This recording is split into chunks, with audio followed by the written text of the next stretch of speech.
What happens next here? Well, I think the whistleblower will continue to expose what she perceives to be wrongdoing, and she'll do that to Congress. She'll do that through the SEC, and will continue, in all likelihood, to continue doing it through the media as well.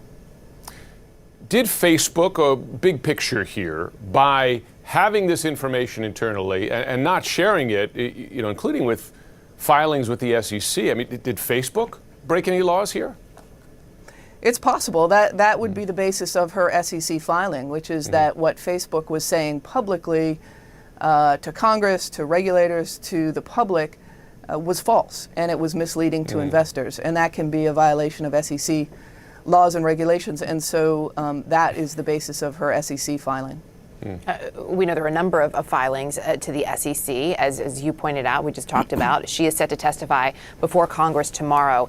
In terms of also providing these documents to the media, is that generally what you would also advise a client to do to make sure that this information gets out? I mean, how important and how wise is that part of what we're seeing?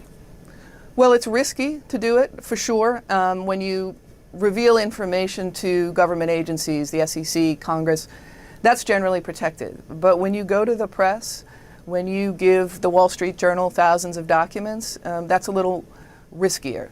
But sometimes it's necessary because what a whistleblower is trying to do is expose serious wrongdoing in the hopes that change can be effected. And if you go to the SEC or sometimes even to Congress, you're not assured that that information will get out, that you want to shine a light on this. And sometimes going through the media is the best and the only way to do that. So it often is a necessary step for whistleblowers.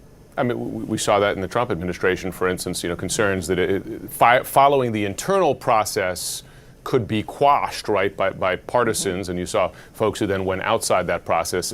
My question to you, big picture, is, are whistleblower laws written to sufficiently protect whistleblowers like this from criminal prosecution? Well, depending on where they bring the information. So obviously, if she's protected in going to the SEC, for example, she may not be protected in going to the Wall Street Journal. And it's entirely conceivable that Facebook will bring some sort of civil action against her, breach of a non-disclosure agreement or misappropriation of trade secrets or something like that. But just because they can doesn't mean they should.